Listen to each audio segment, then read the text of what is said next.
அமைந்திருந்தது.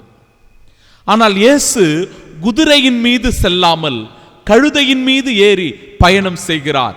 ஏன், எதற்காக என்று பார்க்கும்போது, யார் போருக்கு செல்லுகிறார்களோ, யார் சண்டையிடுவதற்கு செல்லுகிறார்களோ, யார் கலவரம் செய்வதற்கு செல்லுகிறார்களோ அவர்கள்தான் குதிரையின் மீது ஏறி போருக்கு போவார்கள்.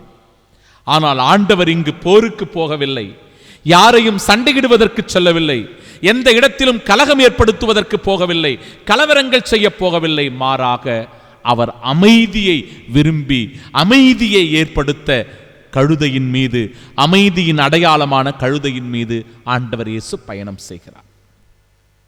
அன்பிற்குரியவர்களே, நாமும் இறை திருவுளத்திற்கு பொறுமையோடு செவிசாய்க்க வேண்டும் என்பதையே இது நமக்கு நினைவூட்டுகிறது.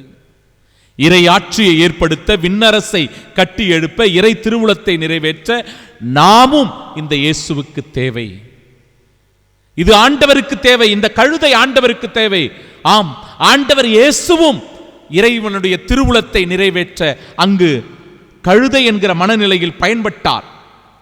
நாமும் கூட இறைவனுடைய திருவுளம் இந்த உலகத்தில் நிறைவேற அந்த கழுதையின் மனநிலையில் நாமும் சிலவற்றை பொறுமையோடு தாங்கிக் கொண்டு, பொறுமையோடு ஏற்றுக்கொண்டு, சகித்துக்கொண்டு இறை திருவுளம் நிறைவேற நம்மை ஒப்பு கொடுக்க வேண்டும்.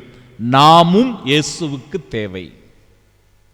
அதற்கு மிகுந்த பொறுமையும் அமைதியும் தாட்சியும் எளிமையும் அவசியம், அந்த கழுதையைப் போல.